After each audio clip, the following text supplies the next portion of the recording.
Hello, I'm Bruce. Hi, I'm Aditya. We are the Risky Scientists, and this is the Risky Wrinkle for the week. This is where we try to iron out something that is distorted or unsaid or misrepresented in the news of the week. So Aditya, what's our risky Wrinkle for this week?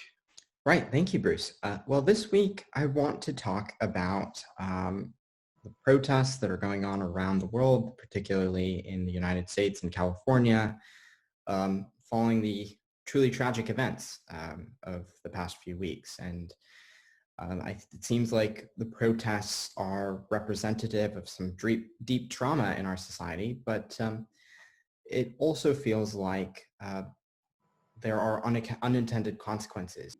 So let me pose as a political scientist. So the first problem with protest is that the signal can get lost in the noise. So this is where we're being signal theoretic. So with a protest, we have a real concern or a real issue we want to draw attention to.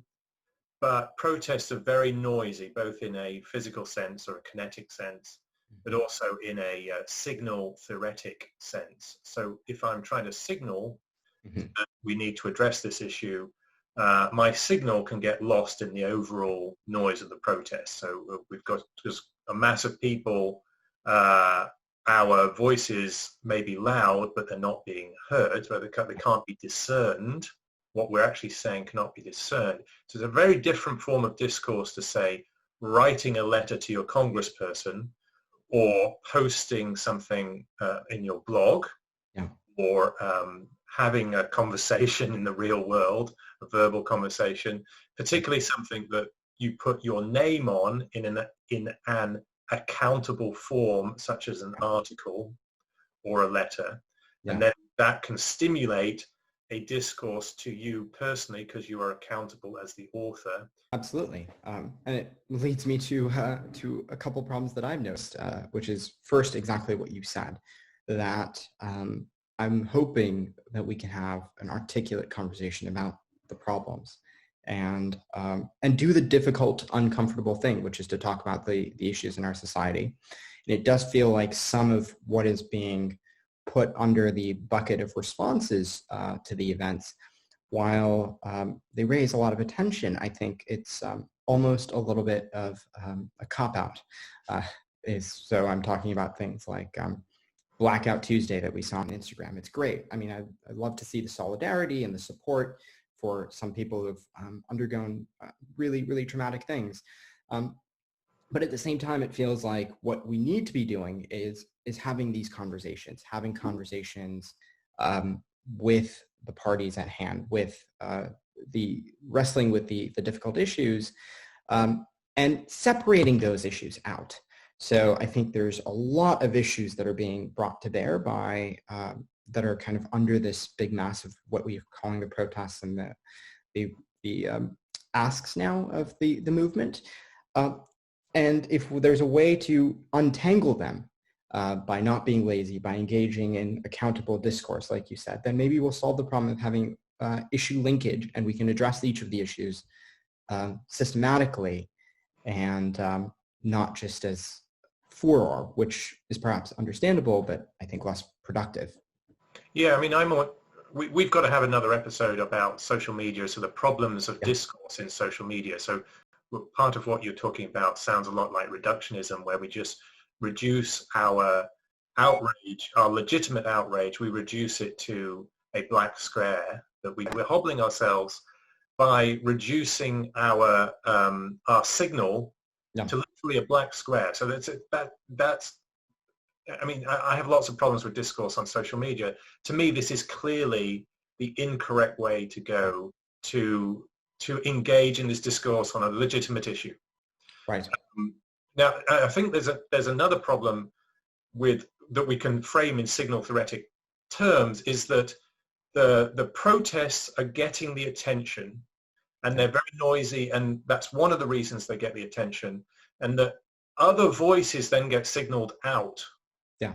Right. So the people who are protesting, who have the time to protest, who have who are prepared to take the risks of protesting, such as COVID exposure, they represent a minority of all people who are affected by this tragedy and have opinions on this tragedy.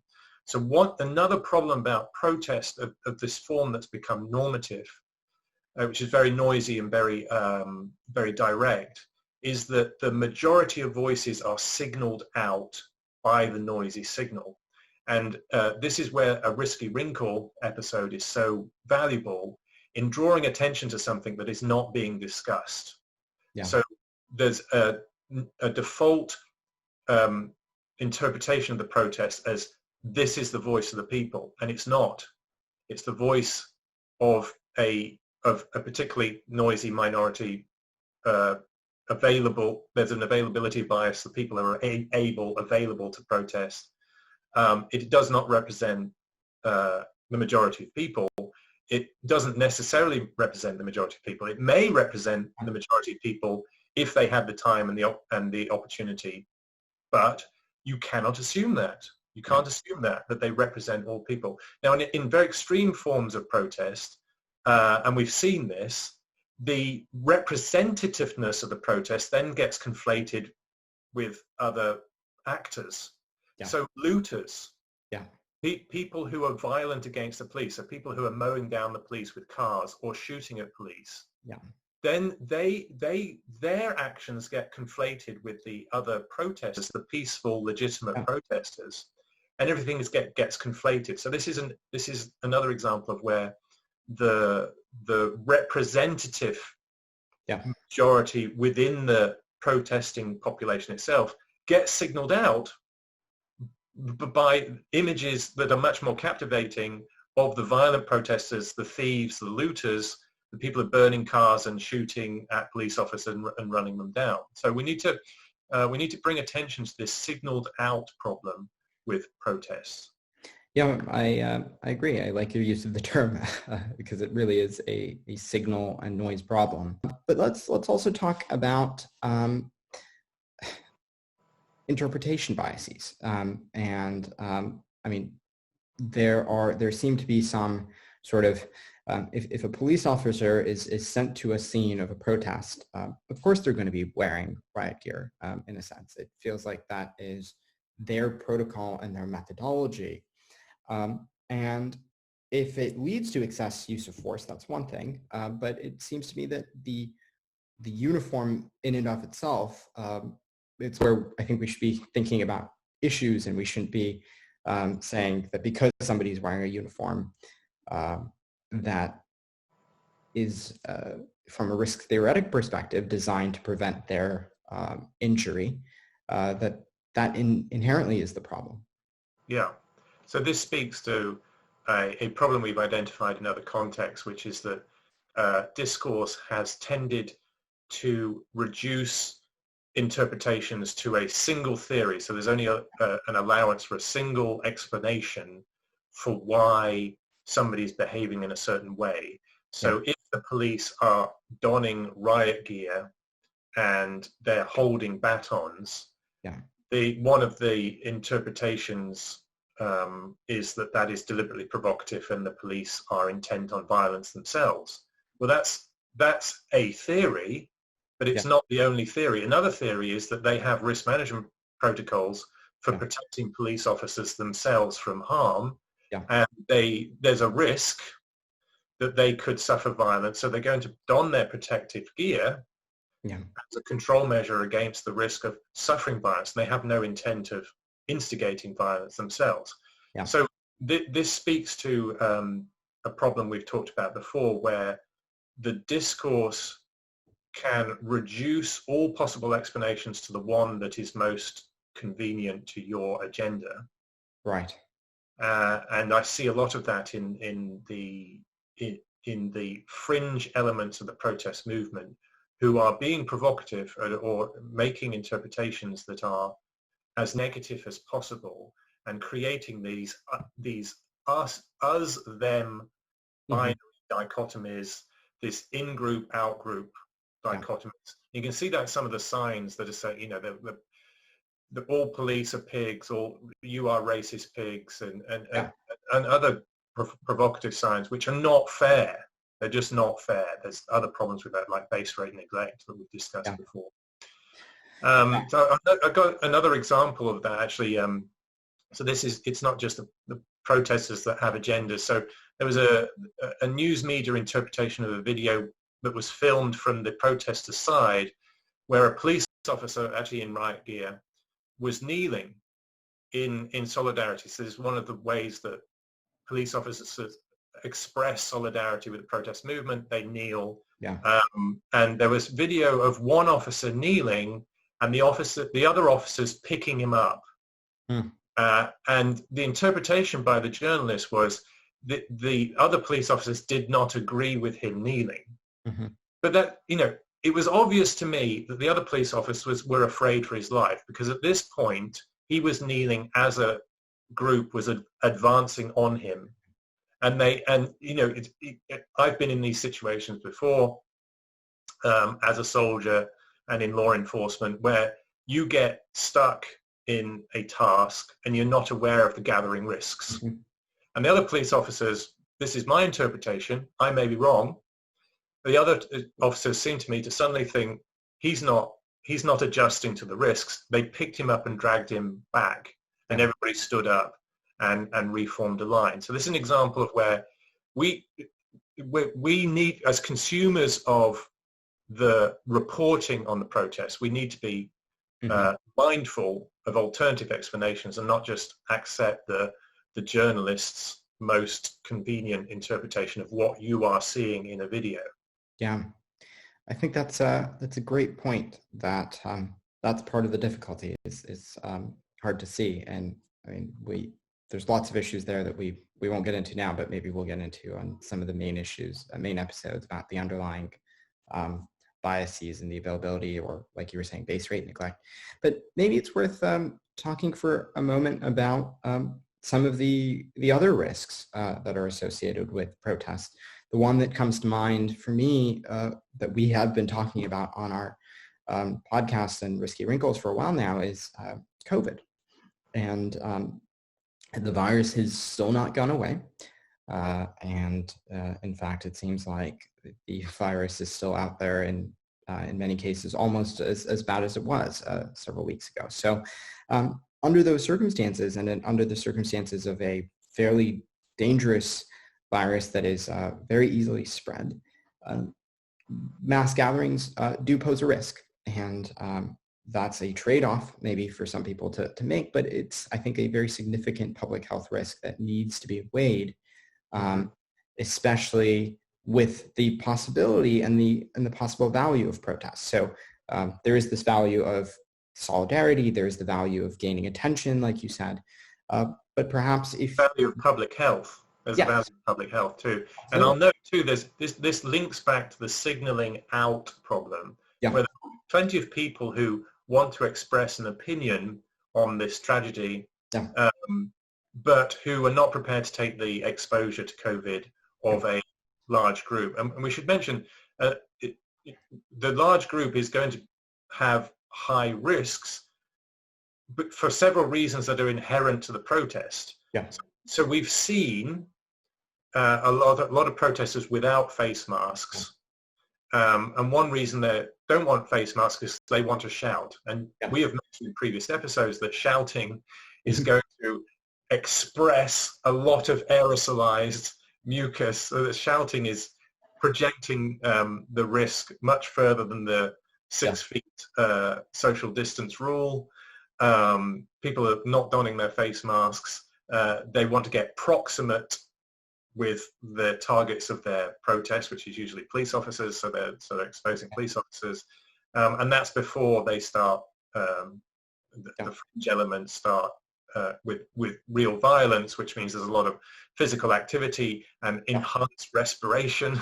And then I mean, it also feels like there's are collateral casualties, and so we've been seeing a lot of looting, and we've been seeing some amount of breaking of stores and things like that. And it often feels like, and I think there's also some evidence from historical cases of protests where sometimes a significant portion of the violence is perpetrated by people who are not necessarily of that community. And if you think about it in rational terms, it would make sense. I wouldn't want to go raze down my own neighborhood, but if I was intent on malintent, I would go somewhere else and wreak havoc. So there's a sense in which some of these protests may be causing damage and not representing the interests of the community that is protesting and the community that wants to have solidarity. So in an ideal world, there would be a way to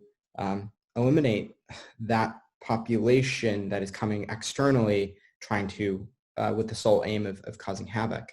And there's another way protests harm the community.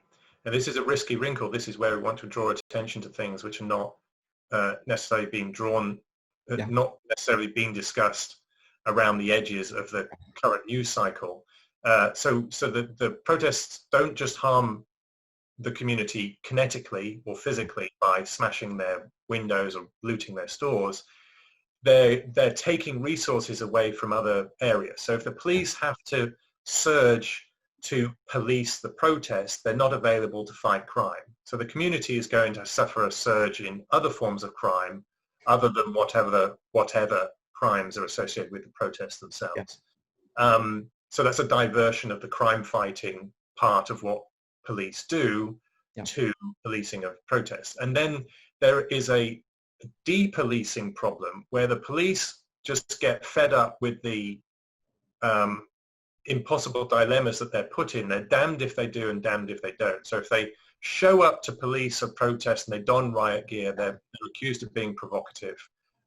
If they arrest somebody for looting, they're accused of using unnecessary force. So at some point they just depolice, right? So this is a term of art. They just withdraw.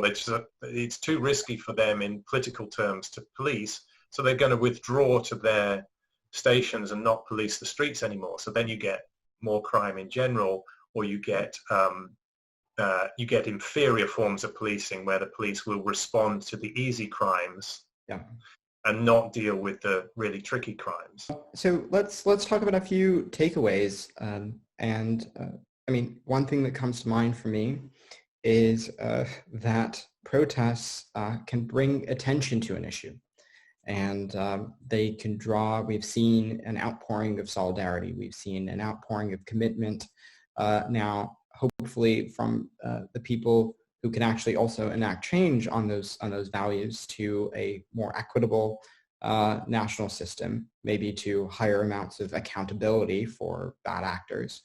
But it feels like once that spotlight has been cast, then the play must begin. And so once we have protested in order to bring attention to the issue, then what are the other forms of conversation that we can use to go from a very coarse-grained approach to the problem to one that is more tactile and has more? Are there ways that we can transition from attention to conversation? And that's really what I'm interested in, and would love to be a part of more conversations around these really difficult, really traumatic issues, I think. Yeah.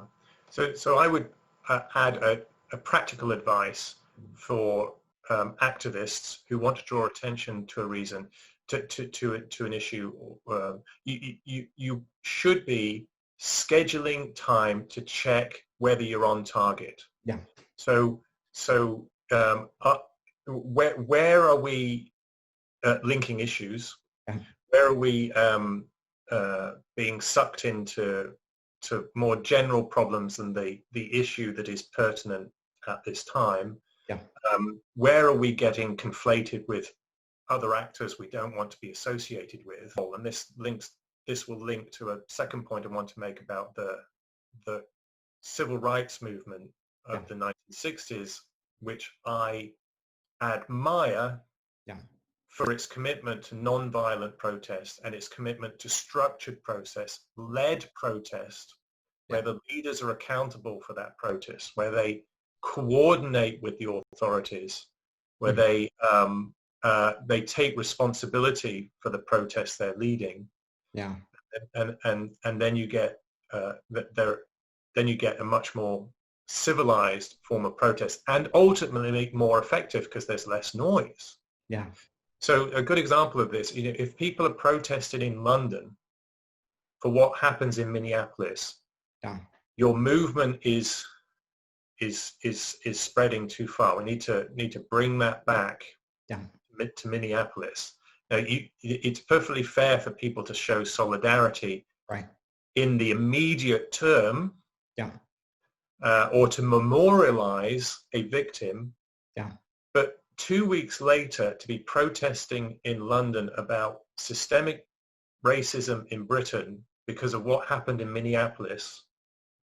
And by the way, but by what happened by a perpetrator of an apparent crime, the police officer is the perpetrator. He is in the judicial system. He's in the criminal process. His mayor has condemned him. His police chief has condemned him. The governor of the state of Minnesota has condemned him. It is time to transition to other forms of discourse, as you're saying at this point. Absolutely.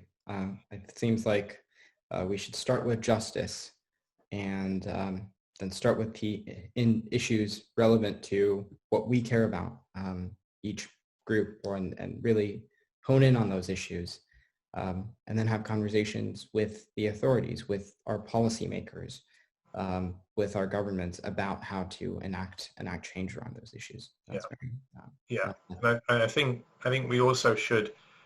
Another part of this risky wrinkle is to draw attention to the fact that there are other forms of discourse in a democracy. Mm-hmm. And I see a very slippery slope here where there is a consensus building around a misunderstanding that now the only form to express your political views is by public protest, mm-hmm. and in as noisy and for some groups as violent a way as possible. And that's and on the assumption that's the only way to change things. And that is false in a democracy. And I think it's a slippery slope, and it can be very, it can be a seductive line of thinking too, where it appeals to you, it appeals to certain authoritarian personalities. Yeah. Go down that road, and they claim that it's the only way to change the system, when in actual fact they're pursuing authoritarian and personality flaws, right.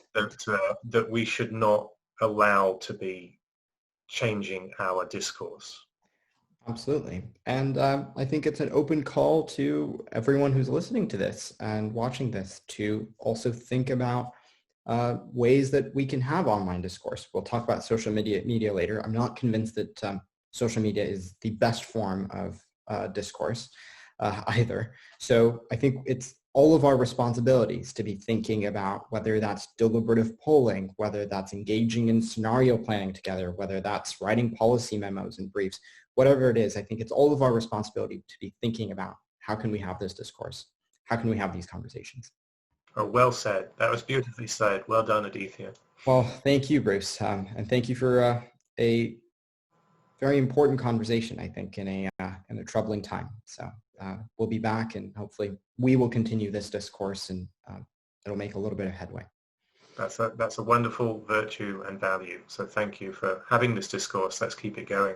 Absolutely. Thank you. We are the Risky Scientists. Risky Scientists. Goodbye.